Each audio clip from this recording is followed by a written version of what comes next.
இது கொடுக்கல அப்படின்னு விவசாயிகள் குற்றச்சாட்டு. அதான் நேற்று ஏற்கனவே நான் பெரம்பலூர்ல பேசினேன்.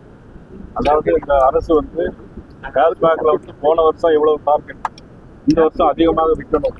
போன வருஷம் 400 கோடி ரூபாய்க்கு சேல்ஸ் ஆயிருக்கு. இந்த வருஷம் அவங்க 600 கோடி ரூபாய்க்கு டார்கெட் வச்சாங்க. ஆனால் அந்த டார்கெட்டையும் கூடி 750 கோடின்னு இன்னைக்கு டார்கெட் போயிடுச்சு. ஆனால் இதே டார்கெட்டை இந்த விவசாயிகள் மத்தியில் ஏன் வைக்கலங்கிறதான் எங்களுடைய குற்றச்சாட்டு. இந்த பருவமழை இவ்வளோ தூரம் வரும், ஜூன் மாதமே முதலமைச்சருக்கு தெரிந்திருந்து அவர்கள் ஏன் அக்கறை காட்டவில்லை, ஏன் இந்த மாதிரி டார்கெட் வைக்கலைங்கிறதான் எங்களுடைய குற்றச்சாட்டு.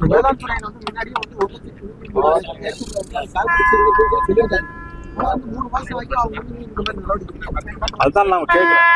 அதான் அவங்களுடைய தமிழக அரசு முழு பொறுப்பாக இருக்கணும். அதாவது 6,30,000 ஏக்கர் பயிர் சாகுபடி செய்யப்பட்ட தகவல் முதலமைச்சர் ஏற்கனவே தெரிந்திருந்தும் அது செப்டம்பர் மாதத்துக்குள்ள ஏன் அறுவடை செய்த நெல்லை தமிழக அரசு கொள்முதல் செய்யவில்லை என்பதுதான் எங்களுடைய குற்றச்சாட்டு.